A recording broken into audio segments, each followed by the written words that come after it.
sebenarnya saya sudah beritahu sama cucu saya Marco supaya jangan dia merasa kaget, shock, dan apa dulu biasanya dia nama yang disebut tiba-tiba jadi bukan nama dia kan, tapi belakangan ini dia bilang dia si dia nanti kalau lagi adiknya lahir. Usianya berapa? Usia dari Marco sendiri berapa sih? Marco 13 ya. 13. Dan udah ngerti ya, Opu? Sudah ngerti. Jadi biasanya gitu karena nanti lepas kan, nama dia kan lepas kalau di lahir, nama saya dirubah, kan berarti kan selama ini saya pinjam nama dong. Saya lihat dia kan.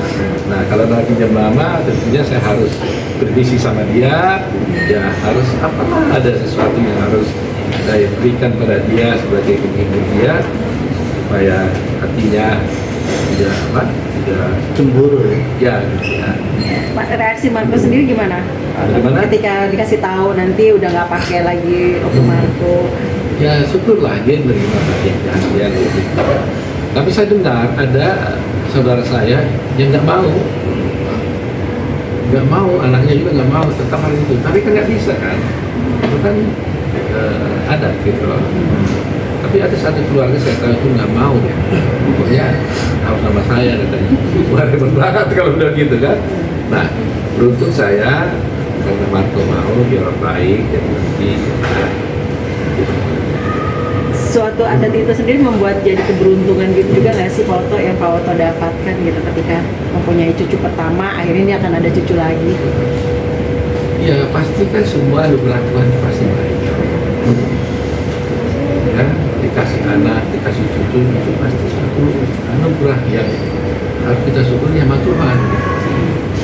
Saya bilang bagaimanapun, ya kalau sudah diberikan seperti itu, ya harus kita jaga dan terus kita syukuri.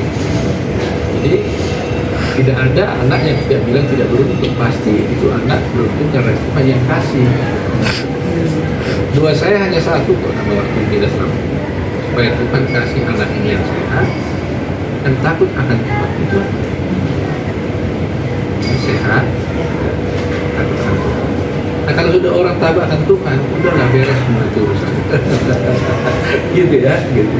Oh, mungkin ada kayak kan udah ketahuan Islaminya tadi itu ada kepikiran apa yang ngasih nama ini ya gitu, kasih usul nama ini mungkin udah kepikiran. Belum, nanti doa dulu. Masih. Karena kalau acara gini kan nanti kasih ada lagi 7 bulanan, Iya. kan? Jadi panjang kan, ada yang gini terus terang aja kan ini acara yang baru nih buat saya terus terang aja. Cucu saya 5 nggak ada pernah seperti ini. Oh, berarti ini baru perdana. Baru perdana yang seperti ini kan zaman kan. Iya. Zaman dulu kan nggak ada yang seperti ini. Zaman sekarang ada acara seperti ini kan. Nah jadi yang saya tahu itu biasanya 7 bulanan itu semua mungkin ya. Nah, yang lain juga bisa orang Jawa juga seperti itu ya. 7 bulanan itu nanti mungkin di bulan Maret ya kalau salah. Bulan Desember. Prediksi lahirnya Maret ya Pak? Kalau nggak Februari Maret kalau salah.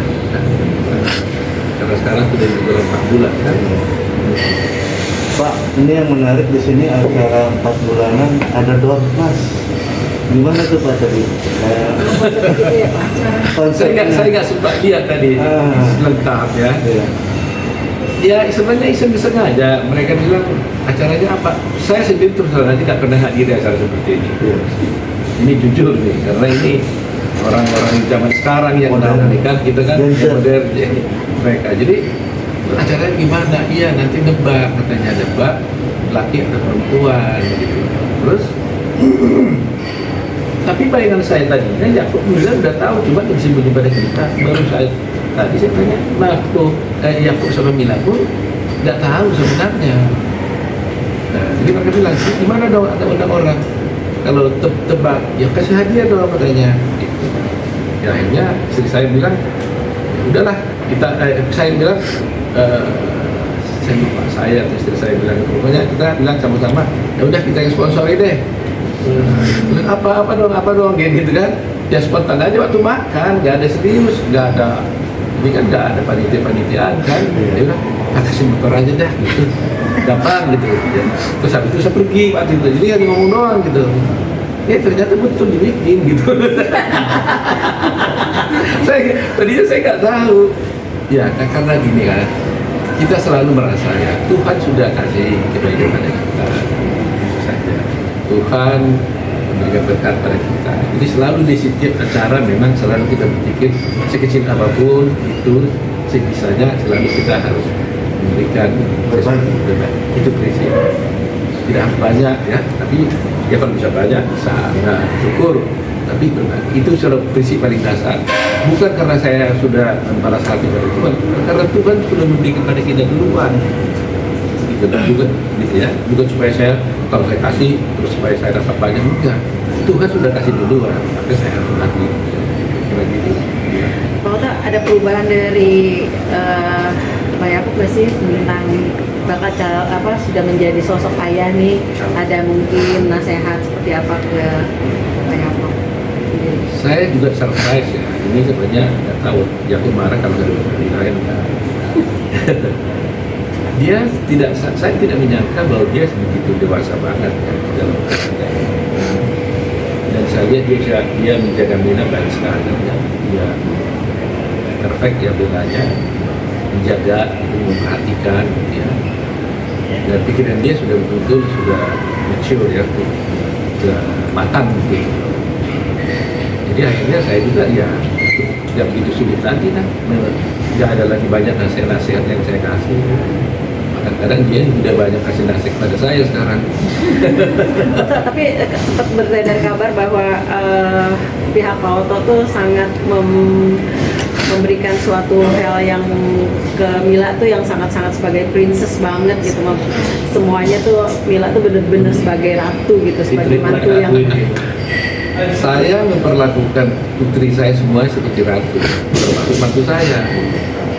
Dengan anak-anak saya semua saya lakukan semua sama. Jadi memang di dalam keluarga kita, boleh lihatlah riwayat wawancara saya mulai saya di umur 35 tahun. Ya, ada 5 masih orang dia. Selalu saya punya prinsip, saya katakan hidup ini adalah harmoni. Jadi hidup itu harus ada harmoni. Saya tidak mau saya ini top, tapi anak saya susah. Saya top, anak saya berantakan. Saya top tinggi, tapi anak saya nggak bahagia. Itu saya nggak mau. Kan banyak orang gitu kan. Orang baik, bapaknya sukses sekali, tapi anaknya kurang bahagia. Jadi saya punya prinsip harus ada harmoni. Kalau saya berhasil, anak saya harus berhasil, ya kan? Jadi saya di anak-anak saya betul-betul kita kompak sekali. Ini anak-anak saya, putri saya segini, walau sudah punya anak cucu masih bisa tidur sama saya sampai sekarang. Jadi dan mereka sayang juga sama saya, sama mamanya. Saya dengan mereka juga sayang. Sehingga karena Yakub juga selalu kita kasih sayang, jadi kita berpikir siapapun yang menjadi keluarga itu harus disayang. Jadi bukan istilahnya mengistimewakan dia princess lebih daripada semuanya, tidak sama sebenarnya. Bagaimana saya memperlakukan anak saya Putri, Betty, Amalia, begitu juga saya perlakukan Bila. Dan sungguh-sungguh di dalam hati saya juga saya perlakukan seperti itu. Kadang-kadang dia ada batak, kadang-kadang saya jadi saksi bersalah. Saya dengan putri saya kan selalu ketemu pelukan, cium pipi, jalan saya peluk-peluk gini. Kadang-kadang bisa hilang juga. Mila datang, ya kita cium, bibirnya tuh gini. Kalau orang Batak itu nggak boleh kan? Kalau dia orang Batak nggak boleh. Tapi saya sudah merasakan ini anak saya, gitu. Mila ini anak saya, nggak mikir mantu saya nih. Makanya dia panggil saya papa. Dia nggak panggil saya kalau ada orang Batak resmi. Itu aman. Nah, termasuk juga mantu saya yang laki-laki. Itu panggil saya juga papa. Jadi saya menyayangi semua mantu saya yang laki-laki. Dan saya perlakukan betul-betul sebagai anak saya. Dengan Firman, dengan Randy, dengan Andra. Tadi kita sama sauna berdua. Masa seperti sama berdua dengan mantu sama-sama. Itu sama-sama. Jadi betul-betul kita mau ingin menciptakan keluarga bahagia. Family important. Jadi yang saya syukuri pada Tuhan, ya, rata-rata hampir tiap minggu minimal paling tidak sekali 2 minggu itu kami semua ini ngumpul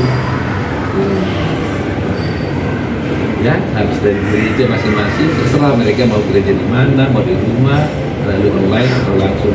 Tapi pasti tuh mau sore-sore malam itu pasti gua mau makan di mana gitu loh. Kumpul gitu. Rata-rata mungkin tiap minggu tapi paling sedikit sekali 2 minggu. Itu kami bisa kumpul bersama.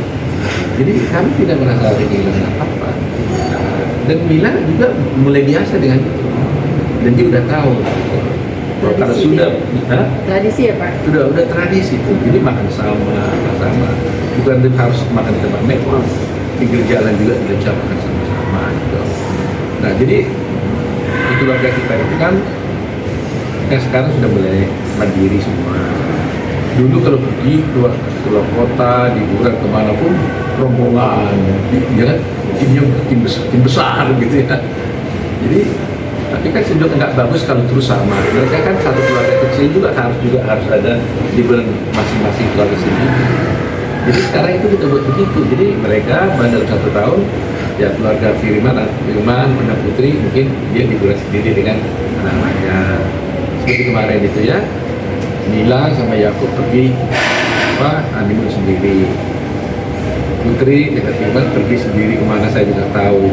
Kemudian si Andra juga seperti itu, dia juga seperti itu. Pergi semua, dijagain berdua. Bilang sama istri saya, loh, semua udah pergi, kita kemana?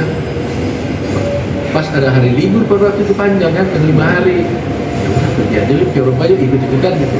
Pergilah kita ke sana, ya kan, ke Milan. Sampai di Milan, ketemu ada acara apa namanya itu? Coldplay. Iseng-iseng cari tiket, tinggal 1 hari dapat gitu loh, dia bisa nonton. Nah tahu mereka kami di Milan, mereka datang dari mana? Ada yang dari Swiss, ada dari Belanda, ada dari mana, datang kumpul di Milan. Kumpul 1 malam, nah itu bubar lagi, pergi lagi mereka semua. Nah jadi begitu keluarga yang kami acarkan selama ini. Jadi ya begitu. Nah, mudah-mudahan semuanya bisa berjalan baik seperti itu. Dan terima kasih juga sama teman-teman media yang selalu memberikan doa, dukungan kepada Mila dan Yakub.